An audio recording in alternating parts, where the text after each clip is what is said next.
Immediately taken into custody.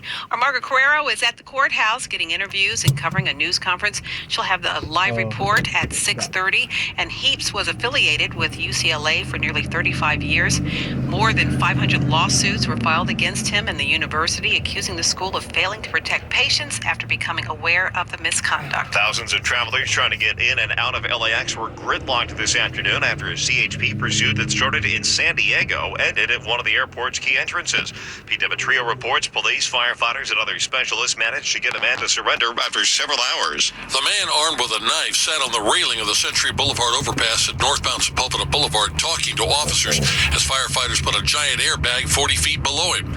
LA World Airport Police Chief Cecil Rambo said members of the man's family were contacted and information from them was given to a mental health evaluation team who managed to get the man to surrender after 2.5 hours on the overpass. Well, we were just actually very fortunate that he did not take his life or try to take his life or try to attack one of the officers or try to do death by law enforcement. So things worked out very well for us. Airport police managed to keep some of the alternate routes into the terminal concourse open during the incident, but it's unknown just how many passengers missed their flights because of the standoff.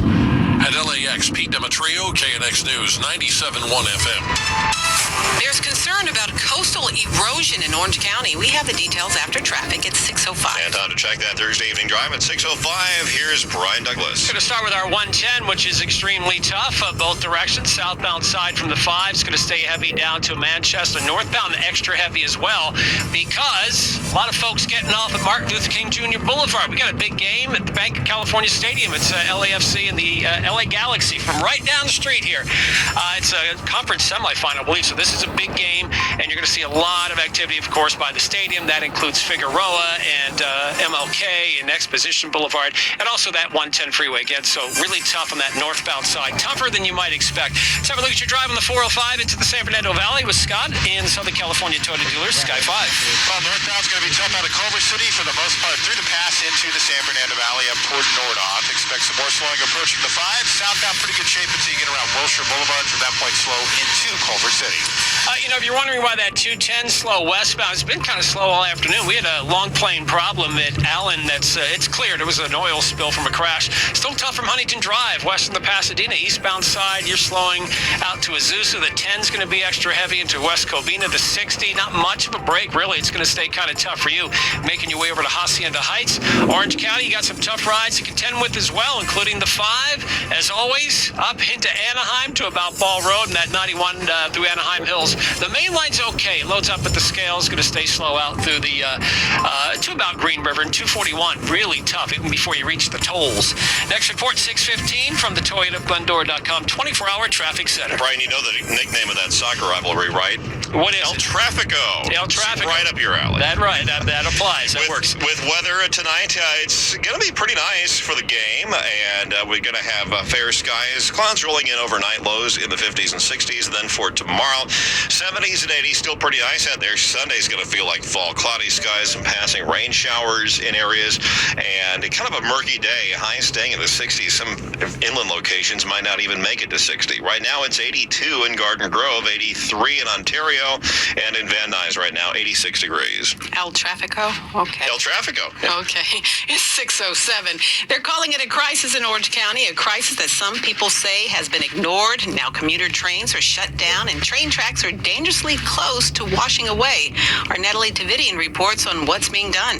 Coastal erosion in Orange County is a threat to the community, the economy, and according to OC Supervisor Katrina Foley, a threat to national security. We have Camp Pendleton to the south of us, and the railroad system is used for our military personnel. And while we're doing the construction, it's going to be pretty tough. So what are the solutions? There was a study done several years back, recommended that we move the railroad tracks away from the coast. That's one option. It's very expensive, and that's why it hasn't been considered. She says that's being done in the San Diego side, costing upwards of $35 million. Foley says it's not just about moving railroads, though. A lot of other solutions are being considered, like sand replacement and natural barriers to slow down waves. But she says right now there is no big plan from leaders to fix the big picture. Natalie Tavidian, KNX News 97.1 FM. A California study says even when gas stoves are turned off, benzene leaks from them. Margaret Carrero says the new report found concentrations up to 7 times the state's recommended exposure limit. Benzene is a known human carcinogen. Dr. Ronald Tang, a hematologist and oncologist with Beverly Hospital, says even a small fraction of exposure can increase your health risk for blood cancers. Leukemia, multiple myeloma, as well as lymphomas, non-Hodgkin's and Hodgkin's lymphomas. The study by the nonprofit Research Institute, PSE Health Energy, found exceptionally high benzene concentrations in the North San Fernando and Santa Clarita valleys. Across the state, researchers detected benzene and other hazardous air pollutants in nearly every sample of unburned gas collected from more than 150 kitchen stoves. Unlike carbon monoxide, which can be deadly within 8 to 10 hours of exposure, Dr. Tang says Benzene is not one of those gases where if there's a leak and you're trapped in the house with it, that, it'll be lethal. Researchers also estimated that gas appliances in the state and outdoor pipes leak the same amount of benzene as the emissions from nearly 60,000 cars each year. Margaret Carrero, KNX News, 97.1 FM. American Gas Association disputes the report's conclusion, saying researchers relied on questionable assumptions about how air is circulated and replaced in a room. The group says its own research did not find ambient benzene levels that were above state guidelines.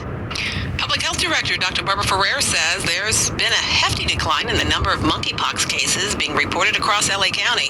Ferrer says the 7-day average daily cases were at 35 2 months ago and is now down to 5 daily cases. She says that's the lowest number since early July. These declines are consistent with a slowing growth rate in the United States and in a number of other countries. We're encouraged by these declines, and we continue to work with partners to ensure that residents have access to timely and accurate monkeypox information, as well as vaccinations and treatment. She says in the first week of this month, LA County hit a milestone by administering more than 100,000 vaccine doses for monkeypox. There's a rush now on a draft of new federal protocols to be in place before California's wildfire season. That's coming up after traffic at 6:15 when Brian checks that SIG alert on the 57 in Diamond Bar. It's 6:11. Cyprus, we've got you covered on KNX News 97.1 FM. When people have it. Thinking weather together, sponsored by Southern California Toyota dealers. Here's Brian Douglas. Start here in Orange County with your slow drives. That 5 still tough from Culver as you make your way up into Anaheim to about Ball Road. Then magically things just free up for you on that northbound side of the 557. Still kind of difficult.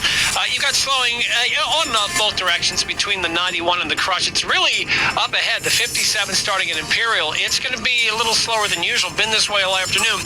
We've got a SIG alert up ahead here in Diamond Bar, 57 north to your 60 west at Transition Road there. Big rig overturned. Trailer still on its side, and whatever it was carrying, I tell you, it looks like soda or beer cans all over the roadway, so it's still being cleaned up. It's going to be here for a while. Your 91 through Anaheim Hills, that's slow as well. I was mentioning Ortega Highway. You still have some slowing eastbound. We had a bad crash over on the other side of the county, Riverside County line, that had the roadway actually shut down for quite a while. So you've got some delays now starting. Actually, the delay started at a candy store before that, but now the backup begins almost back to the Institute. So Ortega Highway is still going to be a little tough, but all lanes are open. We hopefully will keep it that way. Big game at the Bank of America Stadium. Here's where that 110, Bank of California Stadium, I should say. The 110 is going to be a little slower northbound than usual. A lot of folks getting off there in Exposition Park. 405 southbound, another tough drive for you from Wilshire. Northbound is going to be heavy from the 90 all the way up into the San Fernando Valley. And your 101, it's kind of been tough, especially eastbound, the Ventura portion all afternoon. So still tough out of Calabasas. New vehicles are arriving daily at your Toyota dealer, including powerful new Tacomas with their tough exterior, incredible towing capacity. To see all offers on a new Tacoma or find a dealer near you, visit Toyota.com. We make it easy. Next report is coming up at 6:25 from the Toyota.Glendora.com 24-hour traffic center. Look for a big pattern shift this weekend. A cooling trend is in store as clouds increase Saturday with temperatures dropping into the 60s and 70s. Look for gusty winds across the mountains and deserts, and there is a chance of light rain and drizzle Saturday into early Sunday. With Southern California's most accurate and dependable forecasts, I'm CBS 2 meteorologist Alex Biston for KNX News 97.1 FM. And right now in Anaheim, it is 82 degrees, and East LA right now has 81. It's 6:17. With the highest risk period of the wildfire season about to get underway in California, our Pete Dimitrio reports lawmakers in Washington are